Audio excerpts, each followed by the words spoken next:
Okay, so this is a recording for the case study by favorite novel called Amazon is Eating the World. Specifically, it's about the distribution marketing and about how you, as a vendor in their marketplace, can actually leverage their marketplace, or if you prefer, you would actually be an independent vendor competing with Amazon's marketplace. Now, we've already covered in detail what Amazon is in another case study by favorite novel, whose audio lecture is also available on my YouTube channel. So this is not going to be about Amazon itself, but it will give you some background as a refresher. So everyone knows what Amazon is. Amazon is one of the world's largest retailer, and among all the online retailers, it is the largest. So currently, Amazon is valued at $1 trillion as of February 2020. In fact, if I remember some of the statistics that were recently posted, Jeff Bezos, the CEO and founder of Amazon, is his personal worth is right now quite a bit, and much more than even Bill Gates. So he's the richest man by that definition as well, as of 2020 June. So what exactly is Amazon beyond its marketplace? It is a logistics infrastructure. It is huge in that way. We've already talked about this in detail, where Amazon acquired Kiva, the robotics company through which it runs its supply chain management, and we also talked about the fact that now Amazon owns its own airplanes that it uses to deliver stuff across the globe, because obviously Amazon is not just limited to the US. There are several regional versions of Amazon, and there are several specific warehouses that are situated across the globe in various places. So it's actually something that is a supply chain giant. Okay, so that's a whole different story about Amazon. On the other hand, it is a very customer-centric company. Most, if you were to highlight things that they've been doing in the recent years, there's Amazon Alexa. We've already covered that in a whole case bundle about voice assistants. So Alexa is their Internet of Things capable voice assistant that has gained a lot of ground in that market.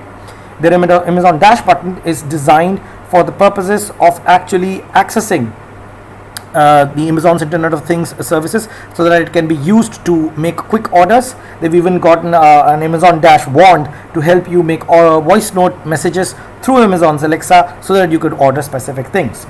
Now, when we talk about Amazon's Prime, now the Prime project is actually a much more larger scheme of things.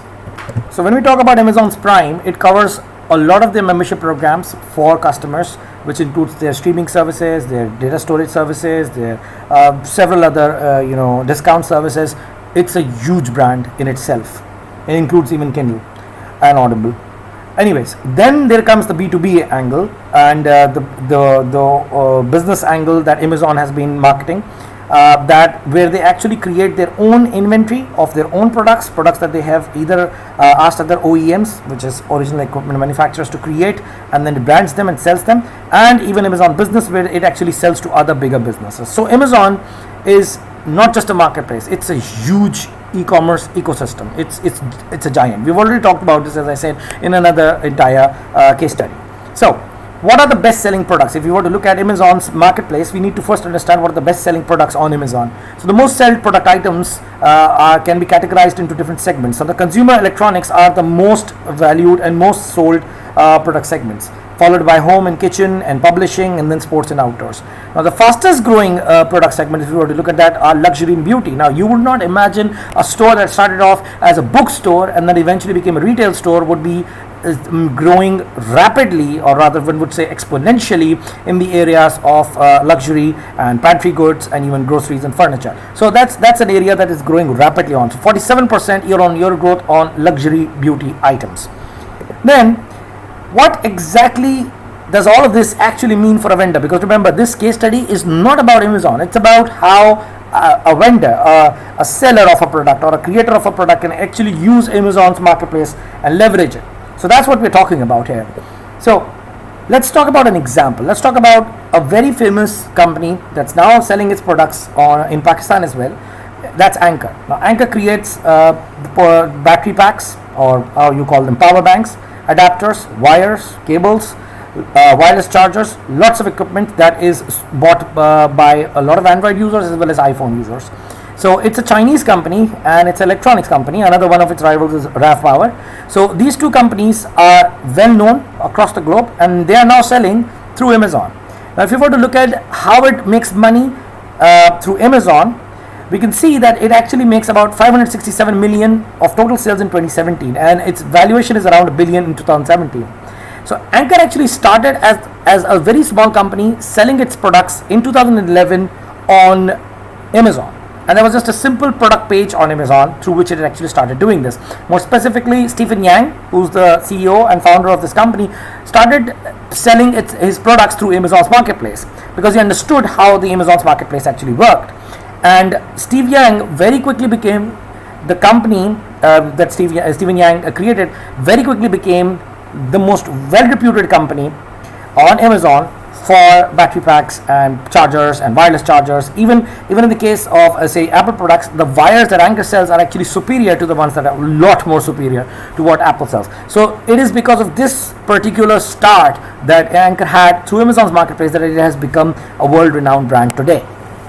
Now, obviously, if you think about this, you're going to think of Amazon as this go-to place for markets. You know, for actually being, when you're a vendor, this would be your go-to place to go and sell your products. This is the launching board, the jumping board for all of your products, and you can see that an Anchor and RAV Power and several other smaller such companies that have become huge names because of Amazon. It would effectively be becoming the Shangri-La or the El Dorado for any vendor. For reference, Shangri-La is the hidden, famous, mythical city, while El Dorado is a similar concept in the Spanish history about a city made of gold. Anyways, so it is like the treasure bank for any vendor. That's what one thinks. But that may not be true. And that's what we're going to look at today. So if you were to look at the good side of things, so Amazon is part of a lot of customers' daily usages. Customers such as the 150 million Amazon Prime subscribers, who obviously are going to order far more because they gain a lot of discounts because of the Prime program. 64% of the households in the US alone are Amazon Prime members. Now, that's a huge market in itself.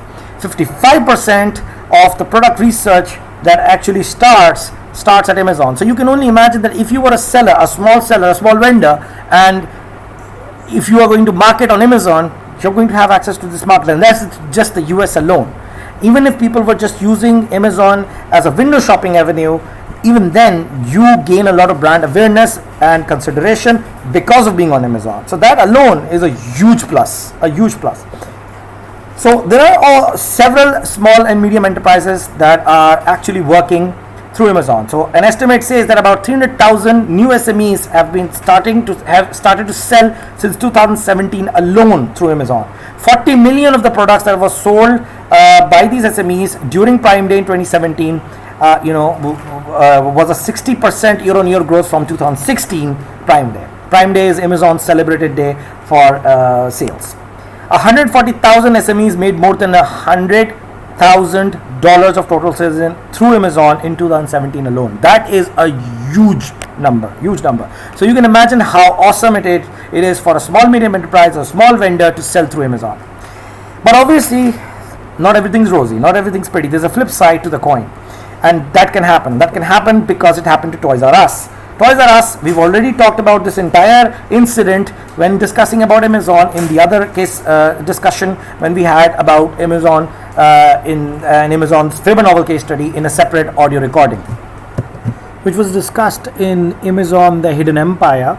That was actually a Faber novel case study that is already uploaded on YouTube. On my channel. Anyways, so what exactly happened, I'll give you a brief refresher of sorts, was that Amazon made a deal with Toys R Us, which was at that point in time the largest toy store in the world, especially in the US, and the deal was that Toys R Us would be the exclusive toys retailer that will have their products being sold through Amazon, and that Amazon will not have its own toy line, neither will it allow any other third-party toy sellers to sell through Amazon. However, in 2006, Amazon broke the contract and they allowed the third-party sellers, for which Toys R Us then sued them for about $93 million US, but they were only able to win the case and get $51 million US. Eventually, of course, Toys R Us got bankrupted a couple of years ago. However, this is what happened. So this is what they did to someone that they were partnered with. Now, moving on, there was another famous incident that happened with Hachette. Hachette is a very large book publisher, a very huge name in the US industry as well as book publishing industry as well as across the globe. And what happened with them was there's a little bit of a backstory. The backstory is dealt with in the first case bundle, if I'm not wrong, where Apple actually worked with other booksellers to try and raise the prices of books. Amazon, of course, did not want the books prices to be raised, especially ebooks. They wanted the book prices for ebooks to be, set by them, and they wanted it to go all the way to $9.99 while favoring the authors, not the publishers. Now, this has been going on a long time. Back then, during that case, Apple lost that case eventually because in that case they were working with the book publishers to try and raise the prices, and eventually it went to court, and Apple lost the case. And many of the book publishers also lost along with them.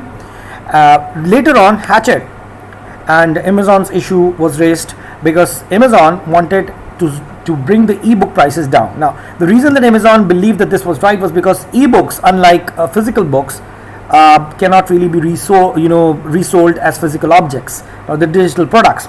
So obviously in this case, and the price of printing an ebook is essentially zero because all you're doing is making a copy.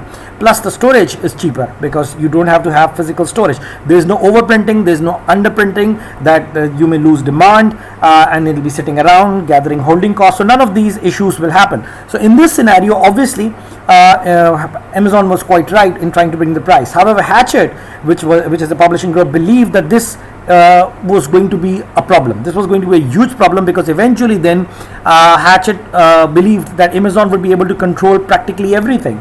They already have their own publishing methodology. They will now become a monopoly because they'll be controlling the book sales, ebooks as well as physical books. They'll be setting the prices. They'll be setting the prices for the device on which people will be reading the books. So they'll be doing a lot. So what Amazon was doing with Hachette, when Hachette was demanding for the prices to be controlled by them, was that Amazon played dirty. What they did was they basically delayed all the orders that they received for Hachette published books because Hachette was unwilling to bring the ebook price down to $9.99. This went on for quite a while, until eventually Hachette was able to bring together a lot of authors on their side.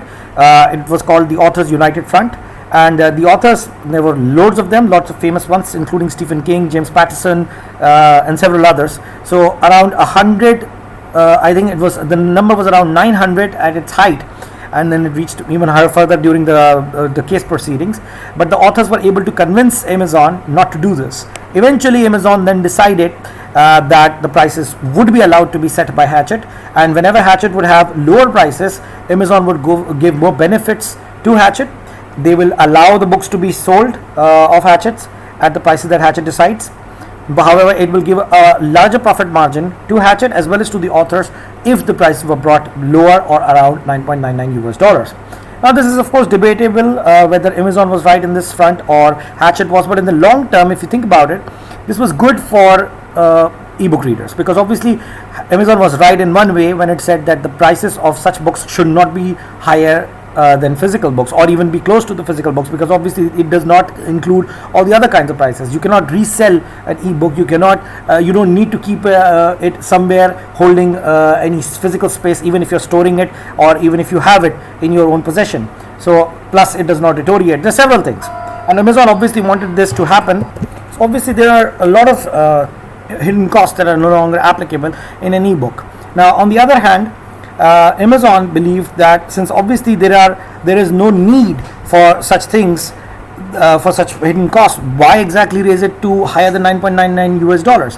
Hachette on the other hand believed that if the prices were not raised, it would not be a sufficient incentive for authors to write good books, and hence the product itself would decline, which may or may not be true. Now in the long run, obviously we understand that this is a slow process towards the digitalization of the entire books industry, and technically speaking, Amazon is quite right that this will have to change and the pricing will need to accommodate accordingly. But obviously Hachette at its own point. Regardless, we are not discussing the publishing industry. What we're discussing is the issue that Amazon did kind of play dirty by holding the authors hostage, in the sense that it was using the entire pricing issue to actually implement its own pricing strategy, to implement and use its own power. Now remember and recall that more than 50% of the books industry is currently under the control of Amazon. Back in the day, at least it was. Now it's even higher. So Hachette was not going to win by doing this. It would eventually be on the losing side regardless. So this is what happened. So it actually caused tremendous damage to Hachette, and that showed how powerful Amazon actually is. So you as a seller will need to understand that if you did not agree to Amazon's terms, it may actually cause you severe harm. So that's that. Now the question is, how would you play? How would you play with such a giant? How would you actually compete with such a giant? What would you do in that scenario? So that's a bigger question to you. That's what we need to look at. So Amazon's threat is just one issue. It's just one issue if you're a marketplace player, if you're a marketplace vendor. There are other issues. For instance, there are a lot of websites that actually tell people how to misuse or how to leverage or how you can negatively influence or other underhandedly influence the market. There are several ways to being taught even in our country, unfortunately, dirty tactics, illegal tactics, illegal methods, illegal workarounds to try and actually gain better ground in Amazon's marketplace. Similarly, there are a lot of solutions happening on the other side. There are lots of software solutions. There's a lot of website-based solutions, even legal ones, that are trying to help people sell better on Amazon. Only recently, Pakistan has registered 36 of its sellers, more specifically surgical and sports goods sellers, on Amazon's marketplace officially. So that's a good thing that's happening. Maybe it'll get better in the future. So there are good things happening too. Now, Amazon may or may not be a blessing for you as a seller. It may be a curse for you as a seller. But to understand what it means to you, you need to look at both sides of the coin. You need to understand that if you are not listed on Amazon's marketplace, there's an opportunity cost you got to pay, and that opportunity cost is the fact that there is a database of over 310 million active clients on Amazon. That's a huge number. So if you're not there, you're missing out. There are 100 million Prime subscribers. You're missing out on selling to them. So 310 million regular clients, 300 million Prime clients, you're missing out on a potential market of 410 million possible subscribed customers, let alone the ones who just walk in and buy stuff, not being subscribed to the various services. It actually facilitates geographic expansion, as we gave the example of Anchor a while ago. That's what happened with Anchor. Now it's a global brand because of the fact that Amazon gave them the springboard to jump to other countries, to actually expand themselves to other countries without actually having to invest too much. There's a lot of ease of execution and there's a low barrier to entry. Why is it easy to execute? Because you don't have to do anything. Amazon's platform is sufficient for you as a seller. You can set up everything there. They'll provide you with the connections. They'll provide you with the shopping cart mechanism. They'll provide you with the entire page. We'll discuss that in a while. So it gives you everything. So there's a lower barrier to entry for you as a business to actually enter this arena and actually go and start selling your products. On the other hand, there's a risk related to the platform being used. As a vendor, there's a lot of risk too. What is that? There's a margin deterioration, because obviously Amazon's going to take your cut. If you were to be selling directly to the customer, you'll probably be gaining a bigger chunk of the profit margin. But when you do it through Amazon's platforms, you obviously lose out because you got to give a small piece of it, a not so small slice of it, think about it, to Amazon. There's an increased competition because, of course, you're not the only seller of that particular product or that particular service or that set of category of products and services. There's a lot of competition around that, gives a lot of price pressure. You need to set your prices according to what is happening in the market. If another competitor tries to undercut you, then automatically you got to lower your prices, which deteriorates your profit margin in retrospect. Now there's a dependency to a third party, obviously, because now you no longer communicate directly to the customer. It's Amazon that customers are communicating with. We've discussed these issues when we were actually talking about how Amazon uses these strategies. So obviously a seller cannot sell directly to its customer. They have to go through Amazon. So the buyer actually never really knows the seller. They actually know Amazon. So your brand image goes away. There's technically people don't even know you. You have practically zero brand image, especially if you're not the manufacturer of that product and do not have other distribution channels maybe. So there's a loss of direct contact with the customer and direct access to the customer data. This was the reverse argument of this was given in Amazon Hidden Empire's audio recording, if you recall, that allows Amazon a stronger control. But here it's the opposite, since obviously we're talking about the vendors and the sellers. So there's a 3 steps process for you to understand whether or not you should be distributing through Amazon, or how you should be doing that. So in the age of Amazon, in the time of Amazon, in the era of Amazon, how do you distribute? It's based on these three strategies. First, you get to know them, you know yourself, and then you connect by finding the most best suited connection mode for you. So how do you get to know them? Let's get to know them first. So Amazon, okay, but which one? You'll be like, what do you mean? What we mean is Amazon actually gives several different platforms for its sellers to sell through them. So there's the marketplace, which is basically the open ground right there. What you do is you basically list your own products. They're listed among all the other products that other sellers are selling, and there's that. There is no special circumstances given, there's no special features given, no nothing. You sell alongside all the other sellers for any particular product, where even Amazon may be keeping their inventory for the same, and they'll be selling through this.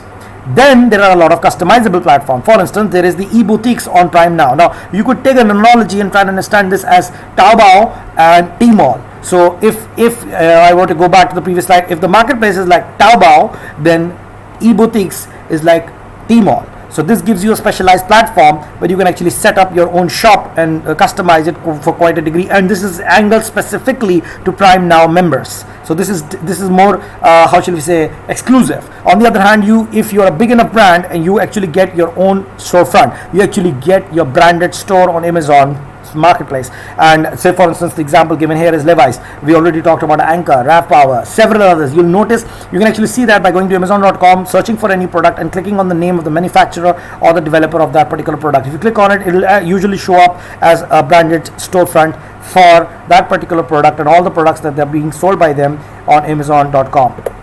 Now, it also has several other services and platforms that actually help out. So there's Amazon Echo. We've already talked about it. How it it's a touch point for customers. You can use this to communicate with customers, contact them, and get products out of them. By ordering through Amazon's Echo because it's their voice assistant. There's Amazon Advertising, where you can actually engage your customers by actually putting up ads of your various products and services. Very similar to Google Search, very similar to Facebook advertising, Google Search ads and Google Display ads and YouTube ads, and of course social networking, and we talk about Facebook advertising.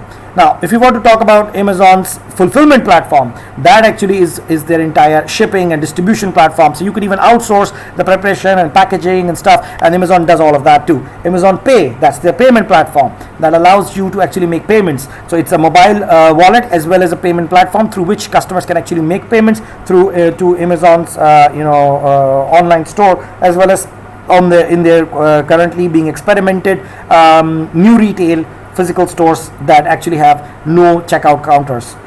So that's another one. Then there's Amazon Dash, which is the Internet of Things connected to the Amazon Echo as well as to the Amazon's Internet of Things platform, where you can have these dash buttons as well as wands, where you can send voice notes which are sent to Amazon Echo, which on your behalf makes an order. So these are some very large variety of touch points for customers, as well as various other modular products and services that Amazon offers to its various sellers and customers.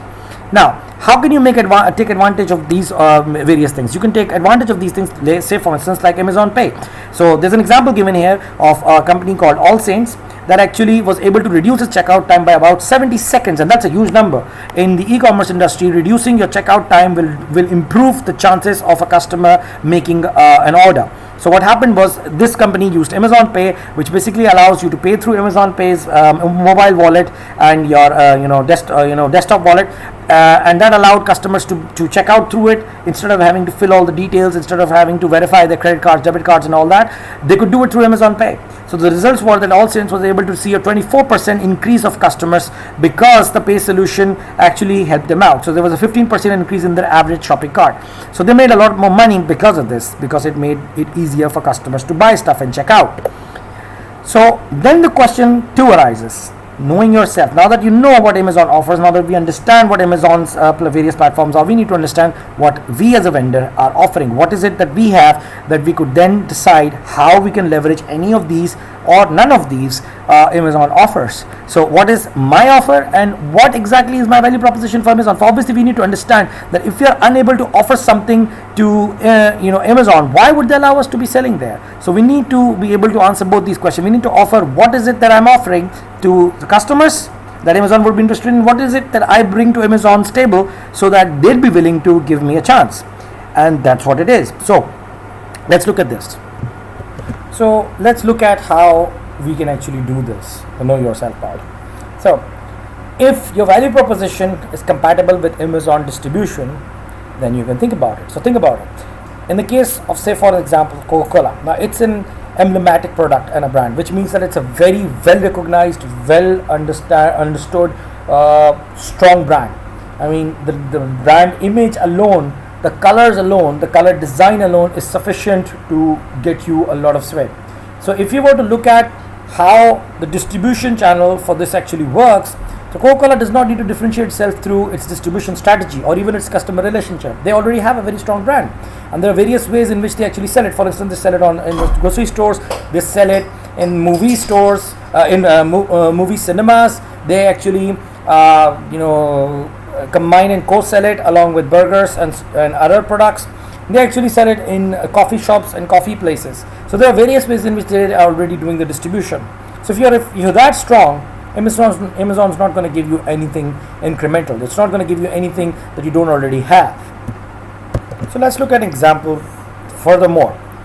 Is your client partnership part of your value proposition? Which means, is it important for you to communicate with your customers sufficiently enough that is an integral part of your value proposition? Say for instance, there's a brand for dog food called Chewy. Now it connects very strongly with its customers. It has a personalized 24-hour telephone customer service through which they also send personalized birthday cards and words of condolences to several people who own pets. So it's not just a store or a website or a service that actually just sells its products. It actually connects with its customers. So as advice, obviously is in this case that they should not be selling through Amazon, because through Amazon they'll just be selling the product, and they don't just want to sell the product, they want to actually connect with the customers. So it is pointless for them. So it is not advisable for even such a brand to try and sell itself through Amazon, because it makes no sense. Then if the distribution of the product itself part of the value proposition, so the way that you package it, the way that you sell it, the way that it's actually going to be delivered to the customer, if that is part of your value proposition, then maybe you don't want to do it either. You shouldn't be selling it through Amazon, because you'll miss out on it. Amazon will have its own very boring box for, say for instance, the Dollar Shave Club. Now the Dollar Shave Club actually has this very smart way in which they package their product. It's a shaving razor along with extra razors that they have that they package in a certain way that actually customers love, because they actually pay a recurring fee for which they are send the product directly to their places, customized for each one of them. Now obviously Amazon won't do that. Amazon is not exactly a very good platform for scenarios like this. So they'll just package it in their standard box, and that destroys the entire point of having being a member of a particular product that is sent to you on a recurring monthly basis. So that's a bad idea. So you shouldn't be selling through Amazon in this case either. So these three examples, and go back again, these three examples where if you have a very strong brand obviously then you shouldn't be selling it through Amazon, because you already have a lot of touch points, a lot of other distribution channels. 2, if the client relationship, if the customer relationship that you have is strong and that is part of the value proposition, you should not be selling through Amazon. And 3, if the product distribution is part of your value proposition, then obviously you don't want to sell through Amazon, because Amazon has a very standardized and its own distribution methodology, and shape and size and everything of the box will defeat the purpose of doing it through Amazon. Then is positioning. If positioning is an important part of your entire value proposition, then you shouldn't do it through Amazon either, because for example, the example here is Monoprix actually signed up a partnership with Amazon. Michael O'Dowd Electric, who probably is the CEO for the company, did not deny having approached as well. So he was approached. Amazon allowed them. He's the CEO, right? It actually says it right here. He's the CEO there. So they preferred their own distribution rather than letting Amazon do it. So they continued to actually work on it, on the competing offer, and they continued to be better, even though Amazon actually tried to approach them and were willing to partner with Amazon. But partner with them, but they didn't want that, because they obviously said yes. It's actually they even said so. There's a quotation here which says Amazon has become synonymous with accessibility in terms of price and availability, and this is something we've been saying for 30 years. So they actually worked in the right way. They worked in a similar way, but the company said they don't want to do it because it's not part of their positioning. So they're happy doing it independently. Then we come to this to the next point. what do I have that could be of interest to Amazon? So let's say if you're none of these and you believe you've got something that you can offer to Amazon, maybe you should be on Amazon then. And what is it, that thing that you would be willing to offer to Amazon, that Amazon would be interested in? So then the example comes in. So Monoprix is an access to French food. Now Amazon wanted to, this particular company that we are studying this case study from, Faber Novel, is a French company. That's why this example is actually French. So it is Monoprix is a French company that actually sells French food products. Now Amazon wanted to increase their product portfolio. They wanted them to be on board. So Monoprix was offering Amazon something that they did not have. So Monoprix launches an Amazon Prime Now page where they had 6,000 different products that were available for delivery within 2 hours.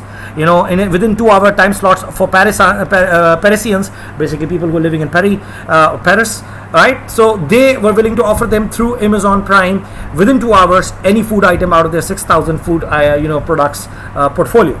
Now that's something that Amazon would be interested in. So Monoprix offered value to Amazon. How? A partner in a growing market, which is the food market in France. 2, the purchasing power, because obviously if you got Monoprix on board, you got a tremendous purchasing power with Monoprix and within the food industry. And Monoprix's value will increase because they obviously have a premium positioning. They can now sell themselves and their products through Amazon's very powerful springboard, which is the Amazon's Prime membership program. What Monoprix actually got out of this was they got the same prices as those on Monoprix.fr, which is France. So they were able to get the same prices on their website as well as on Amazon's website, but in return they also got the e-shop for themselves. So now they have 2 distribution channels. One is their official website, the other is Amazon's own page, but they're able to sell at the same price on both. So this only increases the touch points where customers can approach them. So it's a win-win for Monoprix and Amazon both. Similarly, there's another example of Sears Auto Center, which offers physical distribution network to Amazon. So Sears is a very large, retail store service. So it's a US distribution group. The US distribution group actually worked with the Sears Auto Centers so that they could be doing the entire installation and balancing for different cars that are, whose products you buy from Amazon. More specifically, the tires that you buy from Amazon. So if you buy some tires from Amazon, they'll redirect you to the Sears Auto Center where they will be balanced and aligned for you. So their Sears Auto Center would work with them. So what is the value that Sears gets out of the value of Sears for Amazon? The value is that it's a growing sector. It's a physical distribution growing sector that Amazon can connect with. And what did Sears get out of this? They were able to maintain customer relationship, and they even gain customer data, because obviously the customers who bought the tires from Amazon would come to Sears Auto Center, and the information would then flow into Sears, and they would gain a lot. So Sears Auto Center is not disintimidated by Amazon; they're actually connected. So obviously that's a huge advantage for them. That's another example. Then there's a lot of negotiation that has been happening in other brands too. Think about Nike, for instance. Now, one would assume that Nike would find it easy to negotiate with Amazon because it's a big brand. But that did not exactly happen. So there's a headline right here which says Amazon refuses anti-counterfeit measures in Swatch deal. So they did something like that to Swatch, which is a very famous watch brand. What they did was Swatch wanted a crackdown on counterfeit watches being sold through Amazon. Nike wanted to do the same thing. They wanted Amazon to combat counterfeiting by allowing different counterfeit products to not be sold through Amazon. Now, in both cases, Nike succeeded in obtaining a commitment from Amazon to proactively combat counterfeiting by itself removing unauthorized distributors. So they removed them, while Swatch was not given the same benefit. Now, if you look at the number of sales, that shows you something. That tells you that Amazon is paying more attention to companies that are making them more money, even though the situation is pretty much the same. They should have paid attention to both. So this happens. This is an obvious situation of where if you're strong enough, you can strong arm Amazon to agree with your terms, which are quite rational actually. So Nike actually helps Amazon get about $34 billion of total sales in 2017, while Swatch got $8 billion. So they didn't listen to Swatch when they wanted the same thing, while they listened to Nike for the same situation. So moving on, then we get to the third point of our entire strategy. So connect with Amazon, choosing the best possible connection mode from all the things that Amazon offers. So which strategy delivers on Amazon? Which strategy works for you? So we talked about first we talked about knowing and understanding Amazon, then we talked about whether or not we are ready for Amazon or whether we should do something else, and 3, now we connect through to Amazon using different avenues that they offer. So One is distributing my entire product portfolio through Amazon. That's one. Should I distribute all my product portfolio on Amazon? Everything that I have, offer it on Amazon. So for instance, Nike.com sells a lot of their products, but it doesn't sell all their products on Amazon. It sells some of them, but not all of them. So Nike only distributes a selection of some entry-level products, the basic ones, the very basic models, the very basic sizes, the very basic things on their platform. So Nike actually sells only those basic stuff, the most lower range stuff on Nike on Amazon, while most of their cool stuff, most of their best selling stuff is sold on Nike.com directly. So that's one. Then another question arises: are my products, as a vendor, are my products at risk in front of Amazon Retail? Now, what is Amazon Retail? Amazon Retail is basically Amazon's own designed products. Some of them are actually manufactured by somebody else, while they put their logos on it, their Amazon branding on it, while in other cases that may not be true. So there's an example right here. There's a notebook stand that is very similar to the one that is actually sold by another company called Rain Design. Now Rain Design sells their notebook stand for $43 US, while Amazon sells something similar, very very similarly designed, for $20. So Rain Design is not just any seller. They are the best seller on the Amazon's platform for over 10 years with a 5-star rating of 2,500 customers. Yet Amazon is actually selling the same kind of product with their own name on it on the same platform for $20 US. Now this is of course going to hurt your Rain Design or any other vendor in a similar fashion, because basically the platform that you're selling on is undercutting you by selling something very similar at half the price, despite you being one of their more reputable and profitable sellers. So this may happen. So are your products at risk by being undercut or being rivaled by Amazon's own cheaper products that they design themselves or they procure themselves? So Amazon Retail is a very huge pillar of Amazon's strategy. So Amazon analyzes feedback from users and their competitors products and actually comes up with their own. So their objective is to sell its own products and increase its own margins. They're letting you sell, yes, but that's what they're trying to do. They're learning from what is going on with you and your customers, and then they're making similar products or alternate products or rival products. So 96% of Amazon's basic products have a higher grade than 3.5, which means they have about 3.5 plus rating in most of the products that are actually being sold by Amazon logos or Amazon brand themselves. Anyways, so review my product portfolio to better understand what I can distribute on Amazon. That's one way of looking at it. You should look at your own product portfolio and then decide, which product should I actually be selling on Amazon? Which ones I shouldn't be selling on Amazon? So Faber Novel was actually asked by Raja, which is a leading European distributor of packaging products, to actually evaluate and understand what kind of threat does Amazon Business, which is Amazon's own brand, like Basics, of different products specially designed and aimed at other businesses, to understand whether Amazon Basics can actually counter what Raja itself sells, and can or should Raja distribute its products on this platform.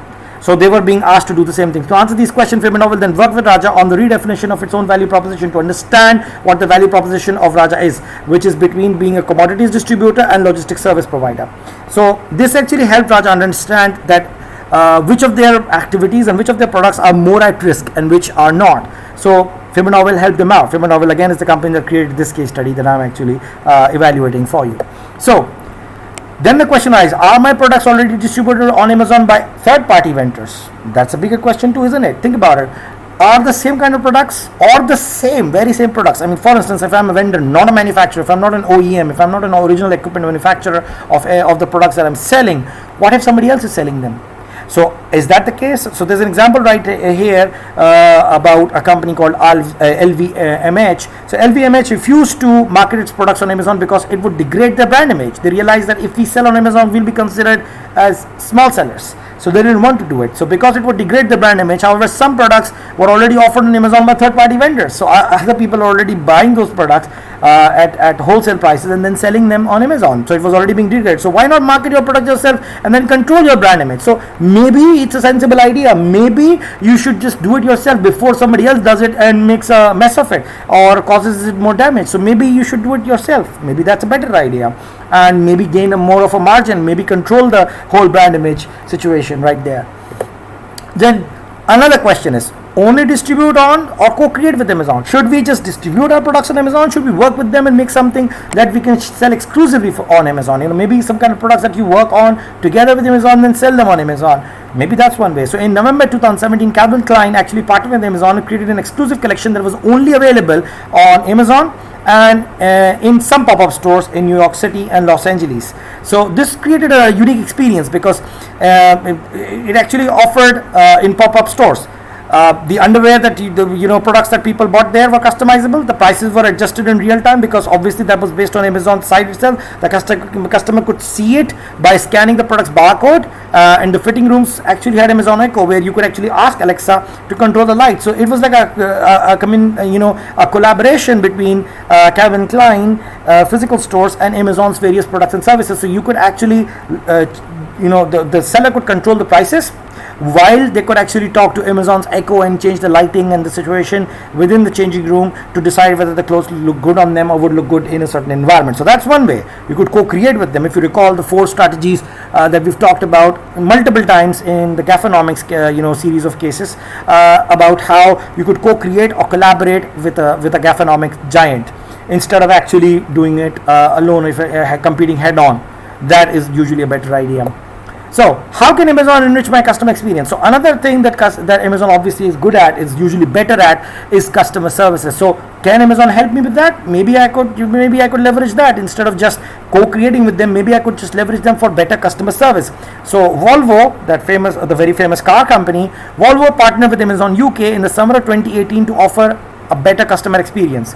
Have a Volvo V40 delivered to your home free of charge for a test drive. So they'll bring the car to you for a test drive in the UK. So Amazon Prime members who were living in London, Birmingham, and Manchester and Edinburgh were actually able to try the Volvo V40 by simply choosing to a slot on Amazon's time slots.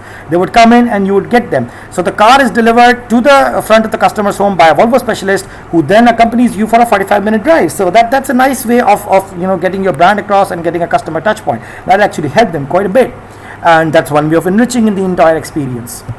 So then we talk about, for the vendors, better than a strategy on Amazon, a strategy at the edge of Amazon.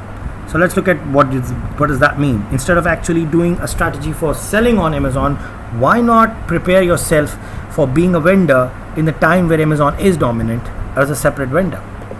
So there are 3 reflection steps to efficiently understand what a distribution strategy should be if you are not going to go through Amazon's platform and instead are going to do your own strategy. You need to get to know them, which we already did. Then we have already evaluated ourselves, and then we need to connect. So we can connect to the existing network, which is plugging in or partnering, or you could create your own, which is to compete head on or differentiate, which is hard to do, has limited value. But if you co-innovate, you have higher value. And that's what the Gaffonomics framework actually talked about. We talked about multiple other cases. There are several companies that have already done different things. For instance, Levi's actually plugged itself in by having its own store on Amazon. Nike, Calvin Klein, Monoprix, Sears, they all partnered with Amazon. Volvo co-innovated with them and worked with them, so it's more high value. Nike actually differentiated. Chewy.com differentiated. Leclerc actually competed head on. So did Cdiscount. Now that is very hard to do. Some examples we looked at, others are already available online. You could study them. Now there are some key figures that we need to understand and keep in mind about e-commerce and Amazon, specifically in France, because as I said, this case study is about France, so it's taking the same example. So there are 30 million online shoppers in France, 29 million UVPM on Amazon France, which is a 23% year-on-year growth percentage, and 4 million UVPDs on Amazon France itself. Amazon ranks as the third when it comes to advertising. So Google spends the most on advertising. It's about an 83. The spendings by different advertisers through Google's platform is about $83.7 billion, which is a 23% year-on-year growth. Second comes along is Facebook, $38.5 billion, which is 42% year-on-year growth, and thirdly is Amazon, which is $6.7 billion, which is a 130% year-on-year growth. Now notice that the growth rate for Amazon is pretty high, even though it's the third number for word advertising spendings by different vendors, by different sellers on these 3 famous platforms. Now, product research increasingly actually has been found to start at Amazon. That's an important factor to know. Most people actually start their research for any kind of product through Amazon. So you can notice that since 2015, 2016, the number has risen. For Amazon, the number has risen from 44% to 55%. For other places, it's also changed, declined in other places. So in the case of Amazon, and again, this is the French industry that we're talking about, it has increased. So most people actually start their product research from Amazon, which is what something that we need to appreciate and understand if you're a vendor thinking about going in, independently.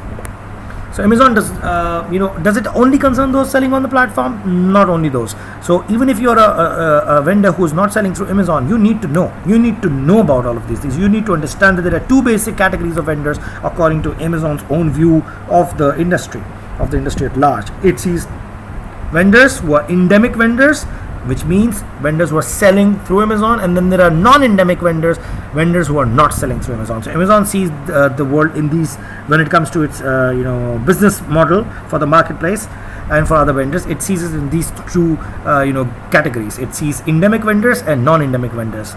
So you already know Amazon's entire planning strategy, their overall basic strategy, their basic three pillars.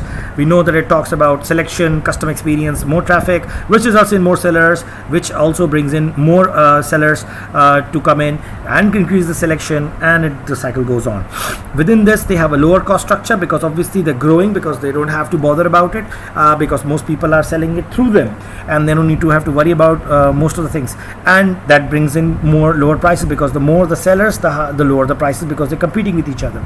So the classic TipTech paid, owned, earned situation can also be found on Amazon. So there are three different ways in which you could advertise on Amazon. You could either have the paid platform through which you advertise. You could have your own platform, or the one that you earn, which is organic. So you can have three different ways. So the most important component within this is the earned media, in particular ranking on research results, on the search results. So you got paid media, you got owned media, you got earned media. The various platforms within Amazon's ecosystem through which you could market yourself. So let's look at all three. So what is the paid, owned, earned equivalent on Amazon? So on Amazon, the paid media includes the sponsored products that you see on the pages. Whenever you're searching for products, whenever you're on the home page, you see these. There are sponsored brands where the brands themselves are being promoted instead of the product itself. The product display ads, specific products that are related to the products that you're searching for, looking at, and Amazon's display ads. So these are all the paid media, the advertised media that you can show on Amazon. Then there's owned media, which means the description of the product itself by you, that you create as a vendor, the Amazon stores that you're allowed to create on Amazon platform. Then there's the third one, which is the earned media, which is essentially the organic feedback that you're getting from customers, the ranking search that you get, because of course if you're selling good, then obviously you're going to be ranked higher, the consumer comments, the grading that they give you, the ratings that they give you, and the recommendations that show up for your product, because obviously if your product's good enough, it will be recommended to customers who are looking at similar products, right? So these are three different equivalents for the same thing that we looked at.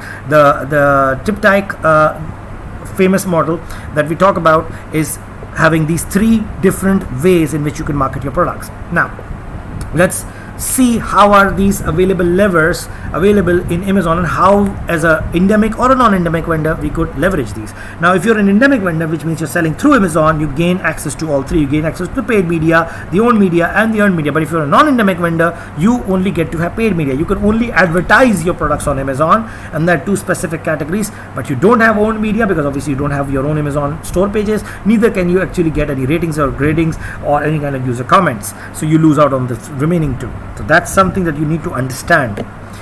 So let's start with the paid media. There are two main families of Amazon's advertising products. Now there are two basic categories. If you look at the funnel on the left hand side, which is reach, engage, convert, and retain. Now this is the basic customer life cycle. So you reach people, first you create awareness in them, you engage them by making them consider your product, then you convert them, which means they're going to purchase. By retention, of course, we mean to resell, repurchase, and to continue to gain them or have them as a customer. This is very similar to the idea and the funnel that you talked about in the second case bundle about search engines and advertising through search engines. Now, what is the objective for each situation, and what is the format best suited for them? So the reach, obviously the objective is to generate new long-term demand, and the best suited format for that is Amazon display ads. In the engage category, which is when you're trying to involve them, when you're convincing them to consider a particular product, then we are talking about generating new demand for the short term for consideration of a particular product. Again, Amazon display ads work really well. In some cases, Amazon sponsored ads also help, but Amazon sponsored ads come in when we're talking about conversion and retention of customers. So valuing your existing demand when you're reactivating a past request, or in other words, you're trying to actually finally convince a customer to buy, or to trying to cross-sell or upsell a previous old customer, then we go to Amazon sponsored ads. Now this is the category for paid media. Then let's look at specific examples of each. Let's look at Amazon sponsored ads. So they come in the variety of 3 different formats. The mode of purchase for these kinds of formats, which is the sponsored products, are CPC bidding, and targeting is done through keywords, and it is also automatic. So what happens is, if somebody searches for something on Amazon search, you obviously get to see the ads on the top, right? And right below it, you get to see the products that are matching your own search query. This is very similar to Google search ads. Again, the bidding is done in similar fashion. So like Google's organic search results being shown right below the ads, you get to see sponsored products being shown on Amazon's search results, and it is in a similar fashion. So they're targeted through keywords, and they're done automatically whenever there's a match between what is being searched for by the user, and if it matches a particular set of ads that have been bid. Then there are sponsored brands. So in a similar fashion, you could also see specific brands being sponsored, being shown on the top page results, on the absolute right above the results, so to speak. So if somebody, say for instance, searches Samsung, you can actually show your own brand's products. So for instance, the example right here is somebody searched for Samsung. It shows in the results, it shows cell phones by Samsung, and on the top, since Asus was actually bidding for their ads, for the brand ads to be shown, there's a whole collection of different products being shown that are being sponsored by Asus. So these ads for Asus's various products are being shown because the targeting is being done through the keywords. That's another example. Then we have an example of Amazon sponsored ads coming in 3 different formats, and the third one is product display ads. So we've talked about to revise. We've talked about sponsored products, which are these, obviously, the ones that are shown in search results. Then there are sponsored brands, where the brand's showing, and thirdly, the product display ads. So the product display ads are actually shown on the right hand side of the screen whenever you're actually looking at a specific product. So if it matches the same, this is what is shown. So the targeting is based on the product category, as well as on various other similarities between the product category and the product being shown, plus obviously based on your previous searches and your interest areas. So it shows you based on this. That's the third format. Then Amazon's sponsored ads. Now the question arises, how exactly can I buy them? How am I supposed to actually get them to be shown? So you pay per click. So for instance, usually the benchmark is about 0.5 euros or dollars per CPC. It may go higher, it may go lower. So it uses the pay per click model. So in other words, CPC, cost per click. So you charge cost per click. The self-service platform is what we look at later, and then the stock management and lost buy box. So we look at them one by one.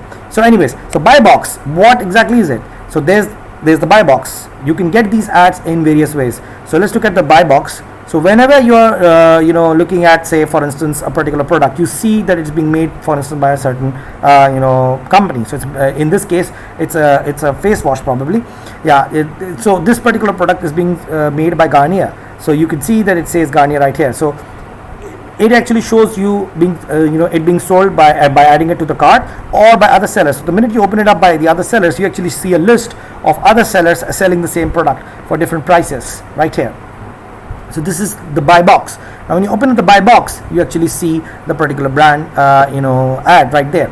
Similarly, in the case of a lost buy box, the brand is not listed on the button but on the vendor. So in both cases, now if for instance, if we are talking about this example, if we've bought it, what happens is it actually shows buy from this particular seller. So this is the buy box example right here.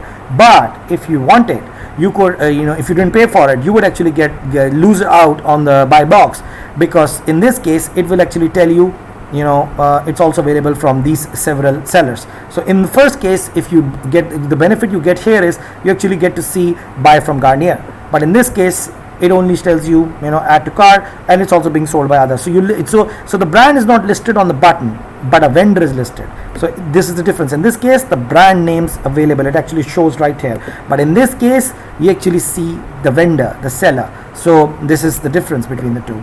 Now, the buy box, why it is important, how to minimize the rate of lost buy box. So if you don't want to lose it, you shouldn't, because obviously you'd want your brand name to be shown instead of some sellers. It could be any sellers. So the buy box is the number one sales contributor. 90% of the purchases are directly done from buy box, which I've already shown. It actually shows the brand name right there. So eligibility criteria to the buy box are the percentage of perfect orders, 95%, on-time delivery, 97%. You need to have all of these basically. 95% of perfect order, which means people get you 5 ratings. You give on-time delivery, that's 97%. Percentage of order traceability, 95% is required. Late delivery rate should be less than 4%. Cancellation rate should be less than 2.5%. Delivery time shouldn't be no more than 14 days. Customer response time should be 90% of the responses within 24 hours. So you need to abide by these strict rules before you are allowed to have your own brand name being written on the buy box. Huge responsibility, very difficult, but once done, you get a lot of advantages. So 90% of the sales actually happen because of the buy box. Then comes along Amazon display ads. As it's showing you the example right here, you can see them in different ways. If you're looking at them on your desktop, you see them on the right hand side of the screen. If you are looking at it from your laptop, you'll often see them on the lower banner on your screen in the center. In cell phones, if you're scrolling through the feed, the different product feed, you'll see them in between, being sandwiched between the various products being listed there. So an advertising campaign for an endemic vendor actually has to do with a lot of collaboration between commerce and media. So you need to have both, assisted as well as through their media studios. So provide a complete and exhaustive SKU listing so as not to restrict distribution or lose potential. So you have to make sure that if you're doing it through various ads platforms of Amazon's, you put up all of your products on it. You put your entire SKU listing, in other words, your entire product portfolio that you're offering through Amazon. So take into account and share the specificities of each retailer, lost buy box rates, promotions, special operations, etc. You need to look at all of it, and the media studio needs to look at all of it too. You need to look at the various reporting that you get, the details you get, so both things coming together. So if you want to run an advertising campaign, you need to understand that whether it be through electronic means or physical advertising management, you need to make sure that you focus on all of those things. And when a media studio does it, it needs to also look at the various reports that you're getting. So if there are issues happening, it talks to them. So you need to work with both. You need to work at your commerce side, you need to work at your media side, and they need to work with you both to be able to make this happen. Amazon stores, those are basically the physical, the digital equivalent of a physical store on Amazon's platform. So Amazon stores are these specialized pages that are like brand corners that are dedicated to actually promote a certain product catalog that you have. Now this is the owned category. We were talking about the paid one before this. Now we're talking about the owned category to highlight your own product category. So you control it as a brand. You control this. So you can drag and drop, and it actually lets you create your own brand page. It's a self-service product. You can create it on your own. It uses a WYSIWYG editor, which means what you see is what you get. So you design it in the manner and it appears to the customer in the same way. So you build a customized mini site within Amazon's .com's page, and you integrate your various branded content, videos and pictures and stuff to actually promote your products and your brand. And you redirect traffic from the sponsored ads directly to this page, directly to your store page. That actually gets you more customers, that gets customers involved. So being well listed on Amazon is a combination of two things, the relevance and the performance, obviously. So Amazon's A9 algorithm, that's their advertising platform. So Amazon's A9 algorithm is mainly based on performance. So it compares sales and customers' opinions in relation to competition within their product category.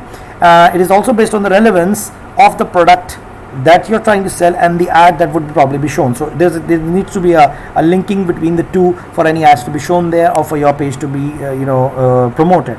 So there are key factors based on which it decides whether a particular page, a store page, should be ranked higher in its recommendations or lower. The key factors are the sales that you're making as a brand, the product comments that people are making, the stock availability of the inventory that you're showing, and Amazon's own margin. So working well the content of the Amazon product sheets will actually promote conversion and thus impact ranking. So whatever you actually put up on this page will actually help you make better conversions, will actually help you get ranked higher, and will actually let you sell your products through Amazon. 71% of the factors impacting the act of purchase are related to the product sheet.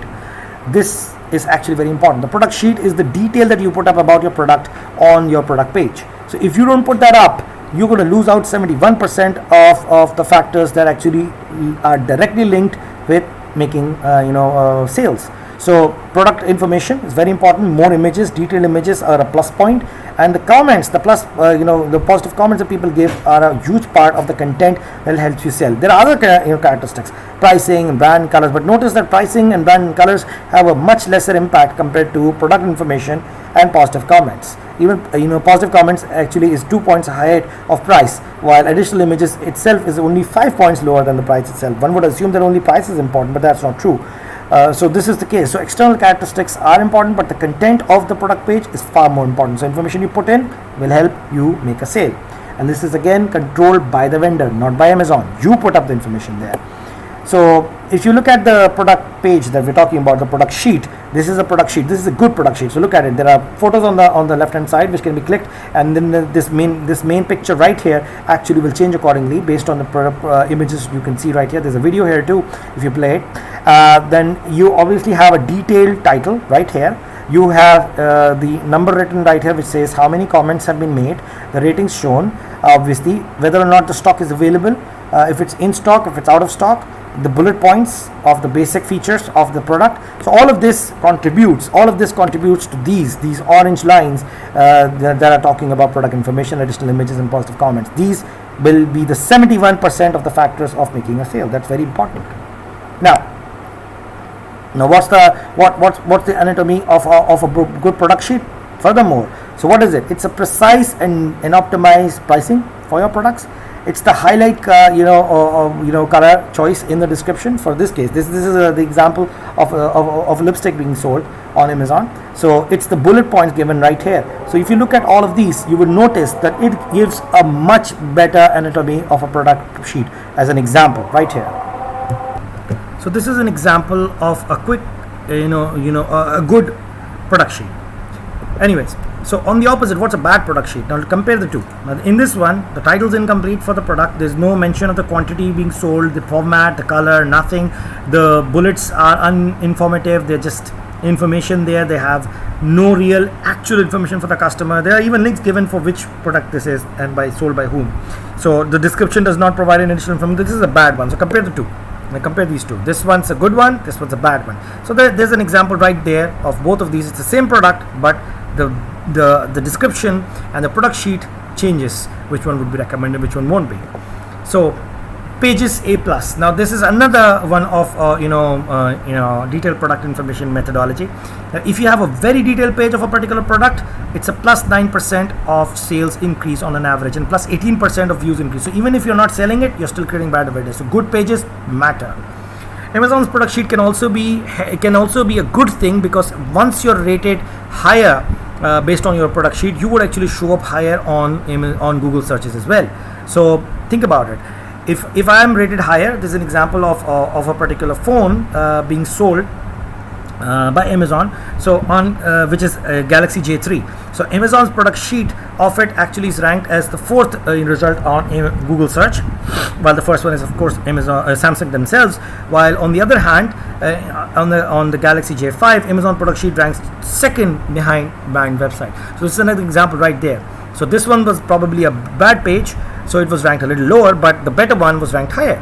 So that's an example right there of how you're actually going to be ranked higher and just behind the brand's own page, which is Samsung's own page. So that's a big deal. That's a big deal, because that increases the chance. Now if Samsung were to put up their ad right above it, the first 3 pages are just their own. Anyways, so in the end, earned media growth is a result of upstream work. So you got to do a lot of work for earned media to actually be useful. This is because obviously if you've got your own media, if you actually make better product pages, you'll be able to sell better. Once you sell better, you'll eventually get more good comments from customers, better ratings, higher rankings. So obviously that will translate back into more sales. So Amazon Vine can help trigger comments on your products. Now, what's Amazon Vine? Amazon Vine is a whole community of testers that they have their own, who can test your products and then give you ratings according to that. Now, these are not paid, mind you. These are actually earned, in the sense that you are actually paying Amazon for a service where Amazon will actually ask a whole community of testers to get your product and try it. Anyway, so these testers allow to initiate the comments so as to get the ball rolling, so to speak, and that would create confidence for some potential buyer to buy. Because think about it, if there are no comments, my product will never get sold. It's one of those egg and chicken problems, so which one would happen first? So obviously you need to trigger people to finally buy. So what they do is, through Amazon Vine, this particular service, some people will use the product, they'll test it, they'll give comments, and then they'll get the ball rolling. More people will look at those comments and then maybe buy. So Vine reviews are considered useful by 76% of Amazon site visitors, which is a big number, huge number. There is no eligibility criteria, and the price is variable according to product category, so there is no restriction to who can use this. Knowing that the first filter applied on Amazon is the comments is at least greater than 3x5 filter. This eliminates products without comments. So automatically, any kind of products that do not have some filters, at least that do not have some comments written, are automatically not shown on the first page of the search Amazon search results. Again, you lose out on quite a bit. The advertisers does not have a direct relationship with testers. So Amazon does not control the relationship with the testers in any way. Amazon is responsible for shipping the products to be tested to the appropriate people, but they do not contact the testers themselves. They just send the stuff to them, and anyone can become a tester. So the advertiser does not decide who it will be tested by. So it's not like I'm paying someone to test my product and talk well about me. Basically, I'm asking Amazon to send my product to some testers who will give their neutral opinion about our product. If it's good, they'll say it's good. If it's not, they'll say so. But the comments will actually help in more customers being interested, actual customers being interested in buying my product, hopefully.